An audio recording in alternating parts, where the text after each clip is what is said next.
If your GLP-1 medication worked at first and now your weight loss has slowed down or stopped, you don't need to start over. You need to reset the right variables. And today, I'm gonna show you exactly how to do that step by step. Hi, I'm Coach Ivana with Regenics. We've helped a lot of patients break through plateaus on GLP-1 medications, and almost every time, it comes down to a few correctable issues. So instead of guessing what to change, I'm going to walk you through the exact reset protocol we use. Step 1, fix your baseline. Before you try to push harder, you need to fix your baseline, because most people are trying to do more on top of a system that isn't working.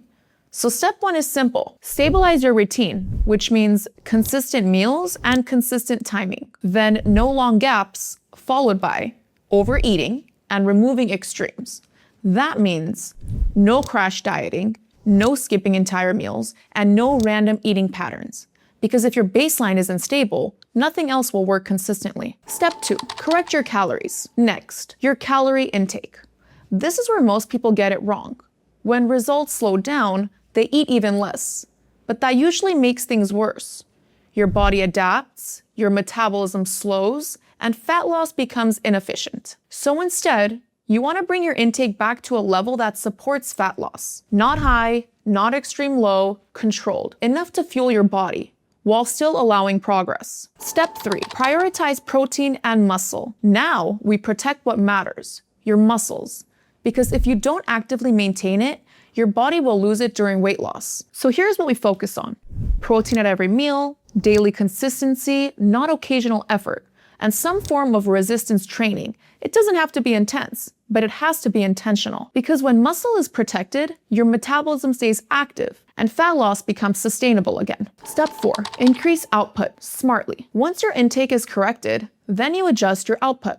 Not by overtraining, but by increasing movement strategically. This can be more daily steps, short resistance sessions, or simply being more consistent with activity, because your body adapts to what you repeat. So small increases here can restart progress without overwhelming your system. Step 5, restore energy. Now this is where most people skip, and it's a big mistake. If your energy is low, you won't execute any of this consistently. So we focus on restoring that first. That means hydration, electrolytes, proper nutrient intake, and for some patients, supporting cellular energy more directly. Because when your energy comes back, everything else becomes easier to maintain. Step 6, support the system. Now, once your foundation is solid, this is where optimization comes in. Because some patients need additional support to get the best results. That can include supporting energy production, improving recovery, managing side effects like nausea, or protecting muscle more aggressively. And when all of those pieces are working together, that's when results start to accelerate again. So what to expect? So when you follow this process, here's what usually happens. Energy improves first, consistency becomes easier, then fat loss starts moving again. Not overnight, but steadily.